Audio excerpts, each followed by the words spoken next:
You ever feel like getting out for a drive just to clear your head?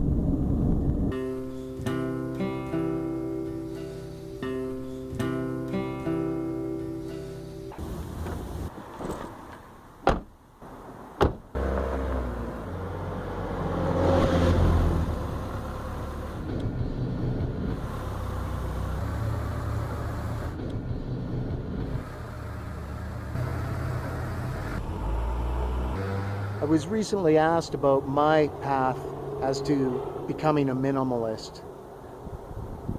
It's a pretty long and complex story, but basically it just happened. I didn't plan it, I didn't research it, I didn't think about it all that much.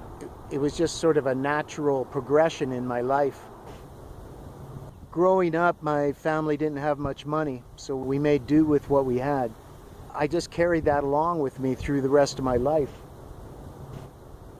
There have been times that I've had abundance, and there's been times that I've been standing in food lines.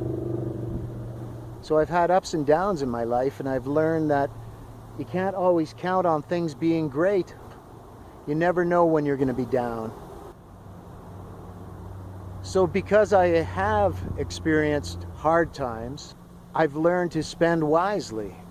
And I use the term hard times very loosely, because I gotta admit, during those times, that's when I met the best people. That's when I had the best times, was during periods in my life when I didn't have much of anything. I found it kind of strange that when I did start making money, when I was able to buy a home, the people that I met, although lovely people, they were less interesting.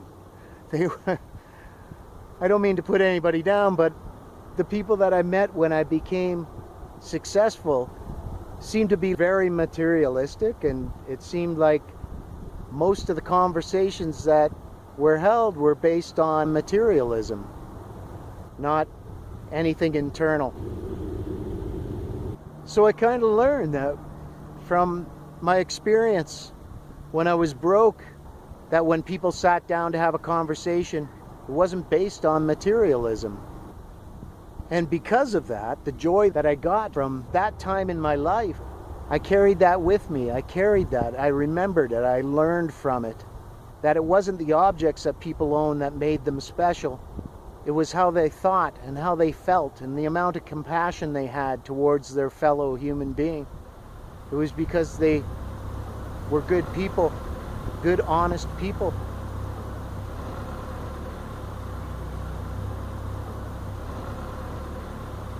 So when I think back now about when I started to live as a minimalist, 3 things took place in my life, maybe 4. The first was poverty.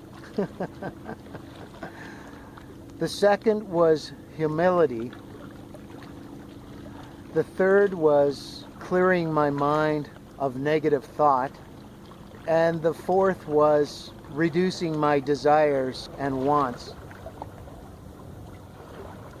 Once that had happened, I was able to start reducing the amount of materialism in my life. And it happened naturally. It wasn't something that I had to force. Once I learned to reduce and to care about myself more than I had, lessening came easy. In fact, I didn't even really have to think about it. It just started happening, and eventually I found myself a much more pleasant person and much more satisfied in life.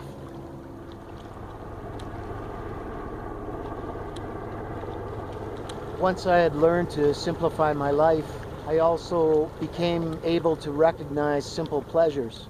Whereas before, when I lived with abundance, I would miss these things. I had my head in the clouds. I was always thinking about work. I was thinking about deadlines or budget. But once I learned to simplify, to unclutter my mind, to humble myself, and to become more compassionate, I found joy in very small things.